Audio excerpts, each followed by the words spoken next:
Bonjour à chacune et à chacun.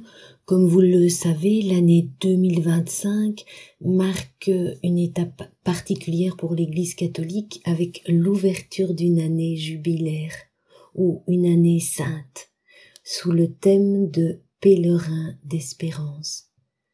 Et c'est donc en tant que pèlerin d'espérance que nous nous permettons de vous partager quelques pépites sur l'espérance qui nous sont livrées directement par notre Seigneur lui-même au travers les écrits de Luisa Picaretta.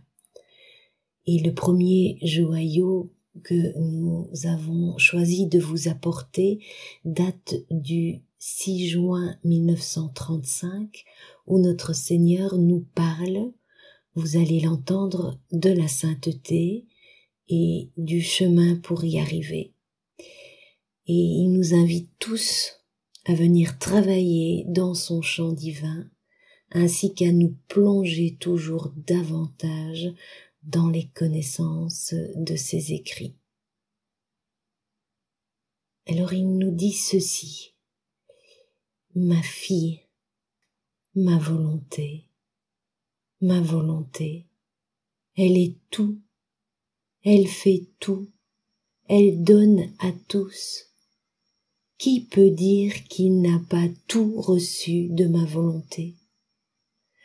Tu dois savoir que la créature n'est sainte que dans la mesure où elle est en ordre et en relation avec ma volonté. Plus elle est unie à elle, plus elle est en union avec Dieu. Sa valeur et ses mérites se mesurent à la relation qu'elle a eue avec ma volonté. Le fondement, la base, la substance et l'origine des biens dans la créature dépendent du nombre des actes qu'elle a accomplis dans ma volonté et de la connaissance qu'elle en a. Si bien que, si elle a fait entrer mon vouloir dans tous ses actes, elle peut dire que tout est saint, pur et divin en moi.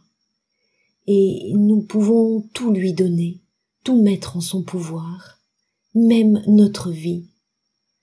Par contre, si elle n'a rien fait dans ma volonté et qu'elle n'en sait rien, nous n'avons rien à lui donner, parce qu'elle ne mérite rien, car il lui manque la semence pour générer le bien qui nous appartient.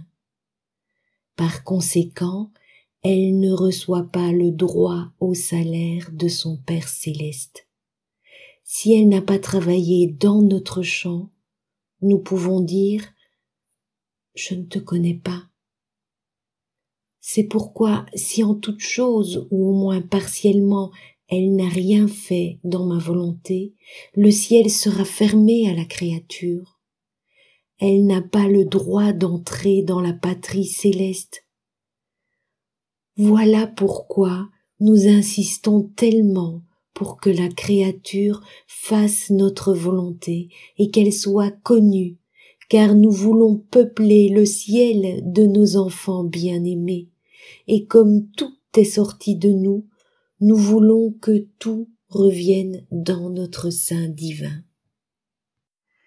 Ensuite, le message se poursuit et nous allons l'entendre malgré tout ce qui peut arriver comme catastrophe. Nous allons voir que Marie nous a choisi une place sous son manteau maternel.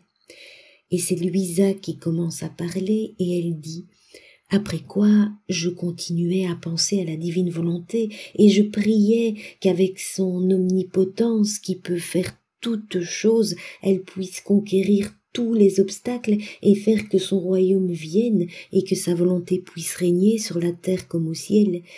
Mais je pensais cela lorsque mon doux Jésus présentait à mon esprit un grand nombre de choses mortelles et horrifiantes, propres à ébranler les cœurs les plus durs et à abattre les plus obstinés. Ce n'était que frayeur et terreur. Or j'en étais si affligée que je pensais mourir et je priais qu'il nous épargne tous ces fléaux. Et mon bien-aimé Jésus, comme s'il avait pitié de mon affliction, me dit: Courage, ma fille, tout servira au triomphe de ma volonté. Si je frappe, c'est parce que je veux restaurer la santé. Mon amour est si grand que, si je ne peux conquérir par la voie de l'amour et des grâces, je cherche à conquérir par la peur et la terreur. La faiblesse humaine est si grande que souvent elle ne fait pas attention à mes grâces. Elle est sourde à ma voix, elle rit de mon amour. Mais il suffit de toucher à sa peau, de lui enlever les choses nécessaires à sa vie naturelle pour faire tomber son arrogance.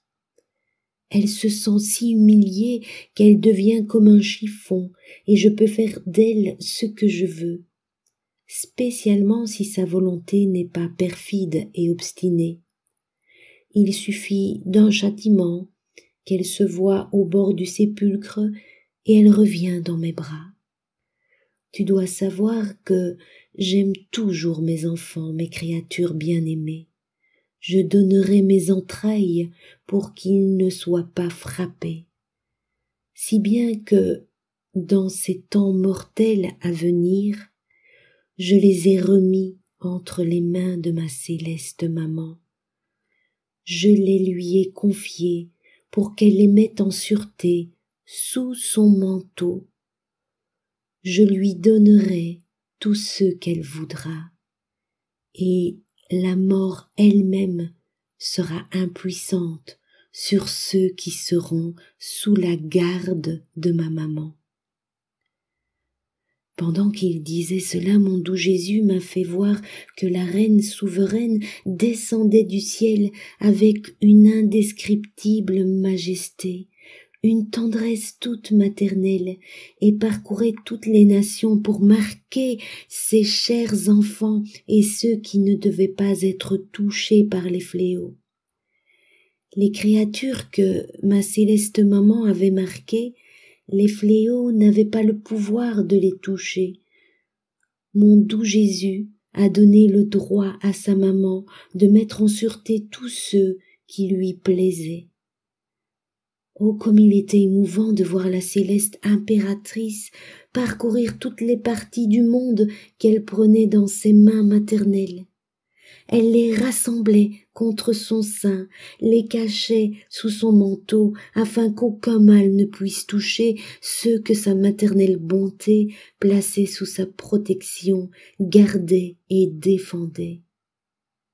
Oh, si chacun pouvait voir avec quel amour et quelle tendresse la céleste reine accomplissait cet office, tous pleureraient de consolation et aimeraient celle qui nous aime tant. Amen.